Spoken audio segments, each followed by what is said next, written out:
Hello दोस्तों, कैसे आप लोग हैं। उम्मीद कि आप अच्छे होंगे। दोस्तों हमारा नमस्कार आप लोग का। मैं हूं राजीव कुमार रंजन, टारगेट विद राजीव रंजन पे माय यूट्यूब चैनल पे आप लोग का स्वागत है एक बार फिर से। दोस्तों चलिए आज हम बात करते हैं ईवीएस पेडागॉजी के ऊपर। ईवीएस पेडागॉजी जो है उसके बारे में आज हम विस्तार से बात करेंगे। ये जो क्वेश्चन जो आया था ईवीएस पेडागॉजी, उसी के बारे में हम पेपर 1 का जो है सॉल्व करेंगे। पेपर 1 में क्वेश्चन था, आप लोग अगर दिख रहा होगा देख पाइएगा, यहाँ से जो है ईवीएस का क्वेश्चन आप लोग को दिख रहा होगा। Mapping skills in EVS help develop 61 question number. नहीं आप देख रहे होंगे मैपिंग स्किल्स हेल्प, नहीं ईवीएस हेल्प डेवलप कहता है हिंदी में। ईवीएस में मानचित्रण कौशल क्या होता है? ऑप्शन है रिकॉर्डिंग कौशल को विकसित करता है, स्थानों के सापेक्ष स्थिति की समझ को विकसित करता है, यह लैंडस्केप खींचने के कौशल को विकसित करता है, या पूर्वानुमान और गणना के कौशल को विकसित करता है। तो क्वेश्चन सबसे पहले आपको पढ़ना होगा, समझना होगा। पहले क्वेश्चन था कि मैपिंग स्किल्स है। मैपिंग स्किल्स आप जो मैथ बच्चे को पढ़ाते हैं तो उससे बच्चा जो है ईवीएस के द्वारा क्या वह विकास कर पाएगा, कैसे उसकी मदद हो पाता है। ईवीएस में मानचित्रण कौशल जो है वो कैसे मदद करता है बच्चे को, तो उसी के बारे में आपको आंसर देना था इसमें। तो सबसे अच्छा कौन सा ऑप्शन इसमें आपको लग रहा है? Recording skill. नहीं, कोई चीज को हम रिकॉर्डिंग करके दे दे और बच्चा उसको देखे तो वो उसको ज्यादा फायदा नहीं करेगा ना। रिकॉर्डिंग स्किल के बारे में बात करें तो नहीं, रिकॉर्डिंग कौशल का अगर विकास कर विकसित करता है तो वह मैपिंग जो है वह नहीं समझ पाएगा अच्छी तरीका से। दूसरा ऑप्शन है understanding of relative position of places, स्थानों की सापेक्ष स्थिति को समझ विकसित करता है। तीसरा है लैंडस्केप खींचने के कौशल को विकसित करता है। लैंडस्केप नहीं, लैंडस्केप आप लोग समझते होंगे नहीं, जैसे कोई लैंड है उसका जो है स्केप करके उसका जो है मापन करना, तो वो एक तरह का वो नहीं होगा विकास। फिर फोर्थ ऑप्शन है पूर्वानुमान करना, गणना करना। पूर्वानुमान आप मैपिंग में क्या कर सकते हैं? नहीं, मैपिंग में पूर्वानुमान और इसमें गणना क्या करिएगा।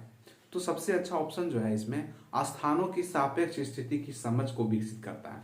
मतलब आप अगर मैप पढ़ाते हैं बच्चे को तो मैप्स के अनुसार बच्चा जो है क्या करेगा, वह एग्जैक्ट लोकेशन पे पहुंचेगा। नहीं, मैपिंग का मतलब क्या होता है? मैप हमें क्या बताता है कि अगर ऑस्ट्रेलिया यहाँ है तो यहाँ पे बता देगा कि ऑस्ट्रेलिया यहाँ है। अमेरिका कहाँ है तो उत्तरी अमेरिका, तो उत्तरी अमेरिका को बता देगा कि कहाँ है। नहीं, तो अगर हम बात करें अफ्रीका की, तो अफ्रीका किधर है, श्रीलंका किधर है, तो वो मैपिंग स्किल हुआ एक तरह से। मतलब स्थान जो है एग्जैक्ट पोजीशन उसका जो है कहाँ होना चाहिए वो बताता है। नहीं, understanding of relative position of places, नहीं स्थानों की सापेक्ष स्थिति की समझ को विकसित करता है। तो ये 2 नंबर जो इसका ऑप्शन है ये सही हो जाएगा। तो ईवीएस में मानचित्रण कौशल हमें क्या बताता है? स्थानों की सापेक्ष स्थिति को। नहीं, नेक्स्ट क्वेश्चन लेके चलते हैं। कक्षा 5 के समियन आमतौर पर अपना दिया हुआ कक्षा का कार्य नहीं करते हैं, मुद्दे को हल करने का सबसे अच्छा उपाय हो सकता है। ऑप्शन है माता पिता से बात करें और उन्हें सलाह दें। उसके बाद दूसरा ऑप्शन है उसे वैकल्पिक और आसान गृह कार्य दें, उसकी कठिनाई का पता लगाने और उसके अनुसार कक्षा कार्य को समायोजित करने के लिए उससे बात करें। या फिर चौथा ऑप्शन है क्वेश्चन नंबर 62 आप लोग देखिएगा, किसी दूसरे बच्चे को उसकी कक्षा के कार्य को पूरा करने में मदद करता है। तो क्वेश्चन है कि कक्षा 5 की जो सौम्या है वह usually does not do his given class work. वह अपना जो है जो उसको कार्य दिया जाता है कक्षा का कार्य गृह वर्ग, वह जो है वह अच्छी तरीके से नहीं कर पाती है। ठीक है, तो यहाँ पे आपको बताना है कि इसको हल करने का सबसे अच्छा उपाय क्या हो सकता है। तो सबसे अच्छा उपाय क्या होगा? माता पिता से बात करें तब वो हल कर लेगा? नहीं, ये तो नहीं हो पाएगा। माता पिता से उससे सलाह लेंगे तो बच्चा क्या वो कर लेगा, अपने आप नहीं कर पाएगा। दूसरा ऑप्शन उसे वैकल्पिक और आसान गृह कार्य दें। आसान मतलब कि इजी होमवर्क दे दें। नहीं, आसान दे देंगे तो बच्चा कुछ आगे सीख ही नहीं पाएगा। नहीं, तो ये भी गलत हो जाएगा। तीसरा ऑप्शन है उसकी कठिनाई का पता लगाने और उसके अनुसार कक्षा कार्य को समायोजित करने के लिए उससे बात करें।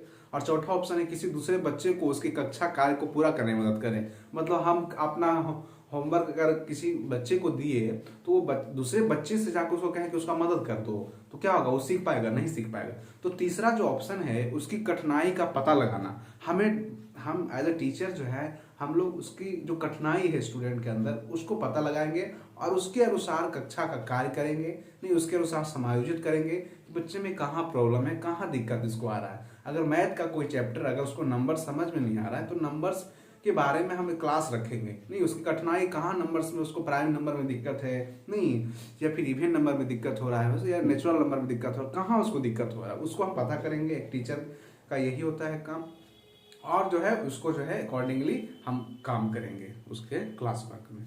ठीक है, तो ये ऑप्शन 3 नंबर जो है सही हो जाएगा। नेक्स्ट हमारा क्वेश्चन है, मुस्कान ने परिवहन में डीजल वाहनों का उपयोग निषिद्ध होना चाहिए विषय पर एक वाद विवाद का आयोजन किया। मुस्कान के द्वारा इस विषय पर कक्षा में वाद विवाद के आयोजन का क्या उद्देश्य है। ठीक है, तो क्वेश्चन करता है, क्वेश्चन को आप समझिएगा, क्वेश्चन का जो अंडरस्टैंडिंग है ये बहुत जरूरी होता है आपके माइंड में। आप क्वेश्चन को जब तक नहीं समझ पाइएगा, जब तक आप जो है इसके आंसर्स तक नहीं पहुंच पाइएगा कि कह क्या रहा है और हमको खोजना क्या है।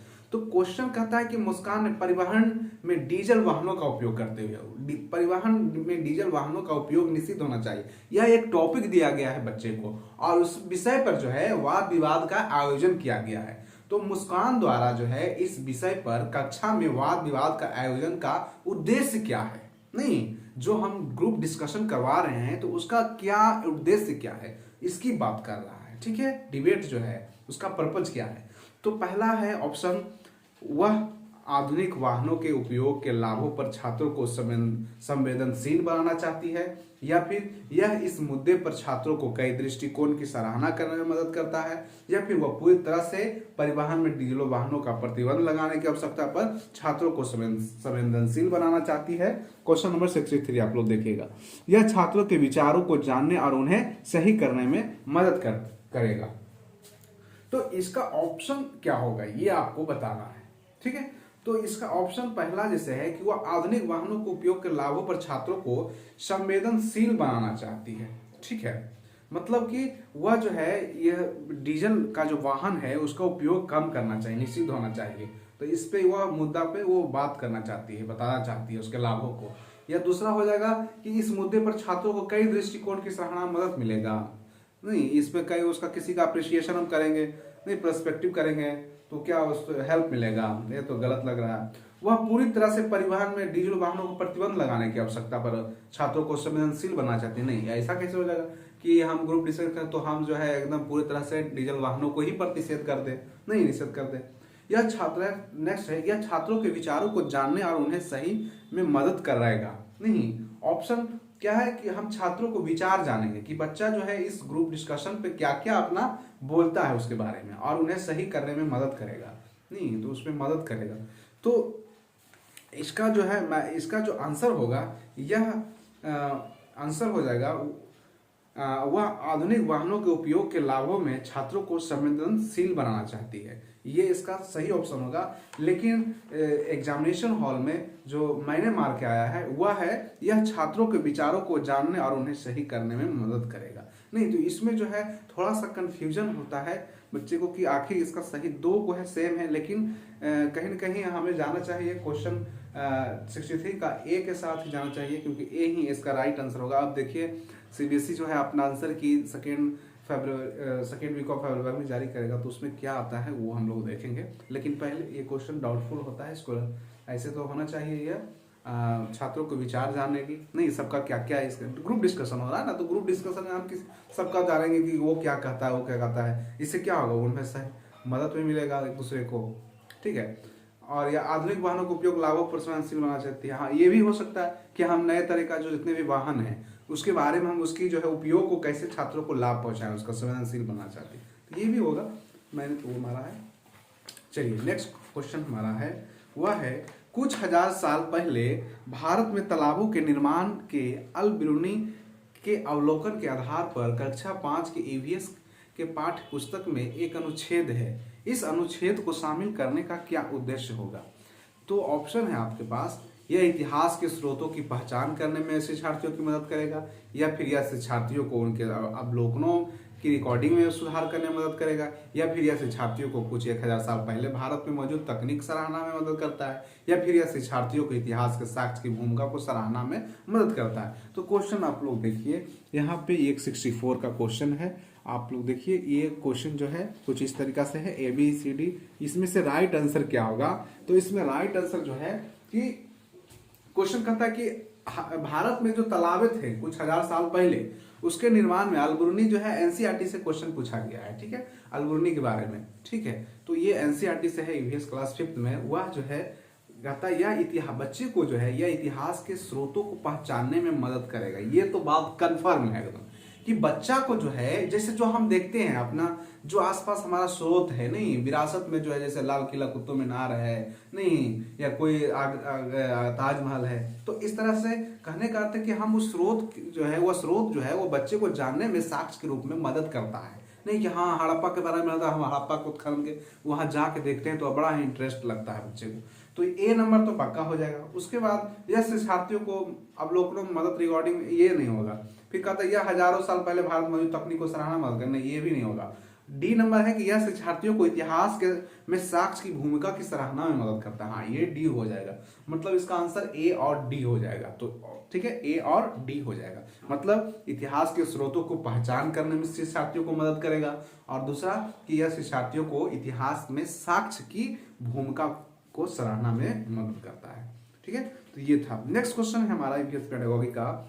EVS की एक एकत्रित प्रकृति सहायक है। नहीं, the integrated nature of EVS helps to शिक्षार्थी केंद्रित उपागम का पालन करने और संकल्पनाओं की अधिक संख्या का परिचय देने में, या फिर दी गई सूचनाओं और विवरणों से सीखने में, या पाठ्यचर्या के भार को कम करने और विशिष्ट प्रकरणों को पेश करने में, या पाठ्यचर्या के भार को कम करने और शिक्षार्थियों को सार्थकता पूर्वक सीखने में।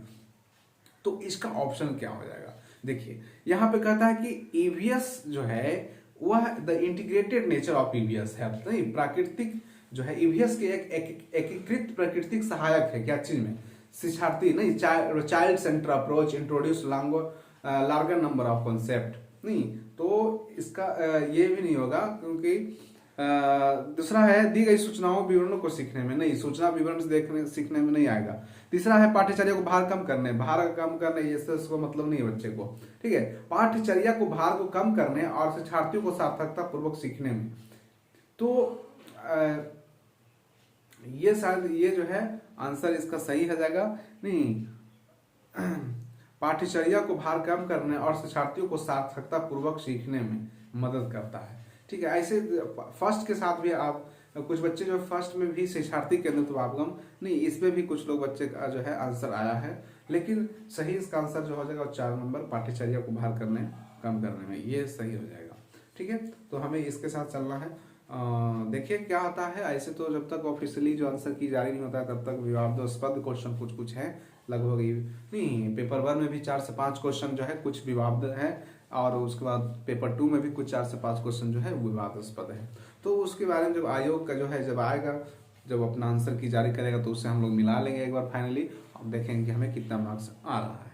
ठीक है, तो नेक्स्ट क्वेश्चन हम चलते हैं अब है, निम्नलिखित में से क्या EVS में आकलन का एक व्यापक संकेतक नहीं है? यहाँ नहीं है लगा है, नहीं which of the following is not a broad indicator of EVS assessment.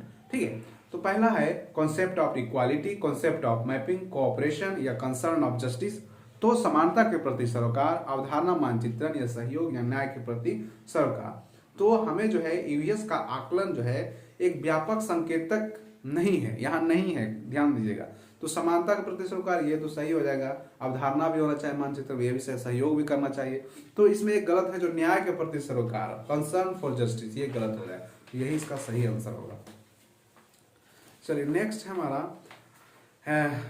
Questioning as a strategy in teaching learning of EVS is used for promoting adherence of to rules, या फिर अराउजिंग क्यूरियोसिटी इन क्लासरूम, या फिर maintaining discipline, या फिर drawing attention. Hindi को question में पढ़ते हैं। क्वेश्चन नंबर जो है हमारा 67 है। तो देखिए, पर्यावरण अध्ययन में प्रश्न करने को एक युक्ति के रूप में उपयोग किया जाता है। पर्यावरण अध्ययन में प्रश्न करने की, ठीक है, तो पर्यावरण अध्ययन में अगर हम प्रश्न करने की जो एक युक्ति के रूप में उपयोग क्या कर सकते हैं हमें? ठीक है, नियमों का पालन को बढ़ावा देना, सिर्फ हम रूल्स बनावे और उसको प्रमोट करें, नहीं यही है, तो ये भी नहीं होगा। ठीक है, दूसरा है कक्ष में जिज्ञासा को बढ़ाने के लिए। तीसरा है अनुशासन को बनाए, हमें सिर्फ अनुशासन बनाना चाहिए, नहीं तो बच्चा क्या होगा, पढ़ेगा नहीं, पढ़ पाएगा। तीसरा है कि ध्यान खींचना चाहिए बच्चे को, हमेशा हमेशा ध्यान खींचने के लिए, नहीं ये भी नहीं होगा। तो इसका तो दो नंबर ऑप्शन है, कक्ष में जिज्ञासा को बढ़ावा बढ़ाने के लिए, नहीं बढ़ावा देना, हमें बच्चे को जिज्ञासा को बढ़ावा देना है, ठीक है, ताकि वह जो है अपना इमेजिनेशन कर सके, सारी चीज़ों को सीख सके, क्यूरियोसिटी उसके अंदर आ सके क्लासरूम में, ठीक है। तो उसको बढ़ावा देना है, हमें जिज्ञासु बनाना है बच्चे को, ताकि वो सारे विषयों को आसानी से समझ सके, जान सके, ठीक है। तो ये इसका सही आंसर हो जाएगा 2 नंबर, कक्ष में जिज्ञासा को बढ़ाने के लिए। नेक्स्ट था हमारा क्वेश्चन है कि अपनी कक्षा में 50 से अधिक छात्रों के साथ वाणी उन्हें एक ऐसी गतिविधि में जोड़ना चाहती है जिसमें सीखने को बढ़ाने के लिए अधिकतम संख्या में इंद्रियां शामिल है, ठीक है, अधिकतम संख्या में इंद्रियां शामिल हो, निम्न में से कौन सा क्रियाकलाप उपरोक्त कार्य के लिए ठीक होगा, ठीक है। एक कक्षा है, अपनी कक्षा में 50 से अधिक छात्रों के साथ जो है वाणी वह एक ऐसी गतिविधि में जोड़ना चाहती है जिसमें कि बच्चे को सीखने को बढ़ाने के लिए अधिकतम संख्या में इंद्रियां का इस्तेमाल करना है, हमें जो है नंबर्स ऑफ सेंसेस का यूज करना है, इनहेंसिंग द लर्निंग, ठीक है, इनहेंसिंग लर्निंग, ठीक है। तो इनमें से कौन सा सुटेबल पर्पज होगा, ऑप्शन होगा, सुनिएगा। उचित एवी साधन के लिए स्मार्ट कक्षा उपयोग करना, नहीं using a smart classroom for relevant भी मटेरियल, नहीं, या फिर नजदीक के स्थान के लिए क्षेत्र भ्रमण करने का आयोजन करना चाहिए, या फिर कौशल के प्रदर्शन के लिए समुदाय से संदर्भ व्यक्तियों को आमंत्रित करना चाहिए, या फिर समूह चर्चा को प्रोत्साहित करना चाहिए। तो यहाँ हमें इंद्रियों की बात पे ध्यान देना है, इंद्रियां आ गया है, इंद्रियां का इस्तेमाल कैसे बच्चा कर पाए, तो इसके लिए हमें क्या करना होगा, नजदीक के स्थान के क्षेत्र भ्रमण का आयोजन करना होगा। कोई हम लोग जो है फील्ड वर्किंग करेंगे नहीं, एक तरह से बच्चे को जो है भ्रमण पे ले जाएंगे, वहां से इंद्रियों के, नहीं आंख से देखेगा, हाथ से छुएगा, नहीं मुंह से बोलेगा, तो सुनेगा, तो मतलब कि इंद्रियों का इस्तेमाल ज्यादा से ज्यादा करना है। तो बच्चे क्या है, लर्निंग बाय डूइंग यहाँ पे करना है, लर्निंग बाय डूइंग करना हमें है, ठीक है, करके सीखना जो है ज्यादा इंपॉर्टेंट हो जाता है। तो यहाँ पे क्वेश्चन वही दिया है, इंद्रियों का इस्तेमाल ज्यादा करना हमें, तो वह कैसे होगा, नजदीक स्थान के क्षेत्र में भ्रमण करने पर, नहीं ये सही हो जाएगा। नेक्स्ट है, इकरा अपने शिक्षार्थियों को ईवीएस में समाचार पत्रों और पत्रिकाओं को पढ़ने के लिए क्यों प्रोत्साहित करती है, ठीक है। क्वेश्चन है, व्हाई डज द इकरा encourage her learners to read newspaper and magazines in EVS? These help learners to become independent, option पहला है। These help learners become competitive, दूसरा ऑप्शन है। तीसरा है, These are entertaining resources available, चौथा है, These help learners to engage with the real world, ठीक है। तो रियल वर्ल्ड यहाँ पे जो ऑप्शन है, या हिंदी में आप लोग सुनिएगा, ये क्वेश्चन देखिए 69 का है, इकरा अपने शिक्षार्थियों को ईवीएस समाचार पत्रों और पत्रिकाओं को पढ़ने के लिए क्यों प्रोत्साहित करती है? ये शिक्षार्थियों को स्वतंत्र बनाने में सहायता करता है, ये गलत हो जाएगा, ठीक है। यह शिक्षार्थियों को प्रतिस्पर्धा कंपटीशन के भाव से, ये भी गलत हो जाएगा, नहीं। यह मनोरंजन का साधन, ये भी जरूरी नहीं है कि मनोरंजन का साधन हो जाएगा। तो यहाँ पे क्या कहता है कि ईवीएस समाचार पत्र पत्रिकाओं को पढ़ने के लिए क्यों प्रोत्साहित करना है, क्यों हम कहते हैं कि आप जो है न्यूज़पेपर पढ़िए और जो है मैगजीन पढ़िए, तो ये भी नहीं हो सकता। इसका मेन जो आंसर होगा वो 4th नंबर होगा, ये शिक्षार्थियों को उनके अपने संसार से जुड़ने में सहायता प्रदान करना चाहती है, नहीं रियल वर्ल्ड से आप जुड़िए, चीजों को अपने समाज में आके देखिए, नहीं दुनिया समाज में क्या चल रहा है उस चीजों को बारे में हमें जानना है, जुड़ना है उससे, तभी हम रियल वर्ल्ड से जो है इंगेज कर पाएंगे, ठीक है, नहीं इंगेज करेंगे तो रियल वर्ल्ड से, ठीक है। तो यही ऑप्शन सही होगा, समाचार पत्र और पत्रिकाओं में पढ़ने के लिए जो है इकरा क्यों कह रही है कि पढ़ो, इसलिए करना चाहती है क्योंकि वह बच्चे जो है अपने वास्तविक जीवन से जुड़ पाए, ठीक है। तो इजेड के लिए क्लियर है। चलिए नेक्स्ट हमारा है, इधर तो फिर आपका ईवीएस को क्वेश्चन एनसीईआरटी का है, देख लेते हैं और भी, हाँ एक कुछ इधर भी है। चलिए नेक्स्ट क्वेश्चन हमारा है, आप एक एकीकृत ईवीएस कक्षा के लिए कैसे योजना बनाएंगे? How will you plan for an integrated EVS classroom, ठीक है। Arrange separate teachers for science and social science, पहला ऑप्शन है। Arrange separate teachers specialization and environmental science, तीसरा कंबाइन 2 और more subject areas in one lesson, या फिर separate all the subject into different plans, ठीक है। तो ऑप्शन यहाँ पे है कि आप जो है एक इंटीग्रेटेड एवीएस क्लासरूम को कैसे एक प्लान करेंगे, ठीक है। जैसे हमको एवीएस क्लासरूम में कैसे आपको प्लानिंग करना है कि हम कैसे पढ़ाएं, तो विज्ञान और सामाजिक विज्ञान के टीचर अलग अलग पदार्थियों को प्रबंध करेंगे, ये होगा। अलग अलग प्रबंध करने से नहीं, बेहतर है कि कुछ और करें, नहीं अलग अलग करने से थोड़ा बच्चा सीख जाएगा। नेक्स्ट है पर्यावरण विज्ञान के लिए अलग अध्यापक प्रबंध करना। नहीं, ऐसा भी नहीं होगा कि पर्यावरण जो पढ़ाते हैं ईवीएस उनके लिए अलग अलग प्रबंध करेंगे, ये भी नहीं होगा। नहीं, एक पाठ में दो या दो से अधिक विषयों क्षेत्रों को मिलाएंगे। हाँ, ये थोड़ा सा लग रहा है सही है। नेक्स्ट चलते देख लेते हैं। पहले अलग योजनाओं में सभी विषयों को अलग करेंगे। अलग अलग योजनाओं में नहीं, विषयों को अलग नहीं करना, हमें विषयों को इंटीग्रेटेड करना है, इंटीग्रेट करना है। नहीं, हमें जो है मिलाकर पढ़ना है। एक पाठ को दो या उससे अधिक विषयों क्षेत्रों में जो है उसको मिलाएंगे हम लोग, ठीक है। नहीं कि जैसे कि अगर हम सोशल साइंस पढ़ रहे हैं, ईवीएस पढ़ रहे हैं, तो उसमें साइंस भी है, सोशल साइंस भी आ जाता है, नहीं हिस्ट्री भी आ रहा है, ज्योग्राफी भी आ रहा है। तो सारे सब्जेक्ट को हम इंटीग्रेट करके हम बच्चे को पढ़ाते हैं। ये नहीं कि स्पेशलाइजेशन करेंगे, नहीं एक ही सब्जेक्ट से मैं मैथे बताएं, जोड़ गुणा भाग उससे यही मैथ होता नहीं, हमें सारे सब्जेक्टों को भी रखना है हमें उसका एग्जाम्पल के रूप में, ठीक है। तो हमें जोड़ कर इंटीग्रेट करके पढ़ाना है सभी सब्जेक्टों को, एक से अधिक सब्जेक्टों को। नेक्स्ट क्वेश्चन है निम्नलिखित में से कौन सा एनसीएफ 2005 के लिए अनुसार ईवीएस पाठ्यक्रम में सुझाए गए 6 विषयों में से एक है? Which of the following is one of the 6 themes suggested in the EVS syllabus as per NCF 2005?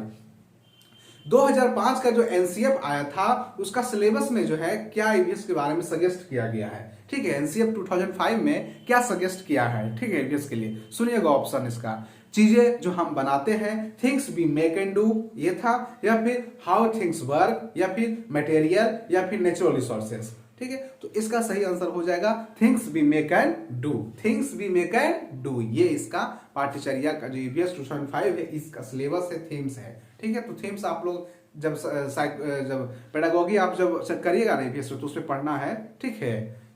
वो आपको 4-5 है उसका सब टाइटल जो है उसमें जो है उसको पढ़ना है, तो आप पढ़िएगा तो उसको समझ में आ जाएगा। Things we make and do यहाँ पे जो है सही हो जाएगा ऑप्शन, ठीक है। नेक्स्ट हमारा है what should be avoided and anecdotal records. नहीं, उपाख्यान अभिलेखों में क्या नहीं दर्ज करना चाहिए? मुख्य रूप से समयाग्रस्त स्थिति की पहचान करना, या निर्णय वाले कथनों को लिखना, या मजबूती और कमजोरियों की पहचान करना, या बच्चे की रुचियां और संबंधों की पहचान करना। तो इसका सही ऑप्शन हो जाएगा मजबूतियां और कमजोरियों का पहचान करना। बच्चा का मजबूत पक्ष क्या है, उसके अंदर क्या सबसे अच्छा है और सबसे कमजोर कहाँ है बच्चा। उसके बाद उसका रुचि के बारे में हमको बात करना है, समझना है, संबंध है उसको भी पहचानना है, उसका रुचि क्या है बच्चे का।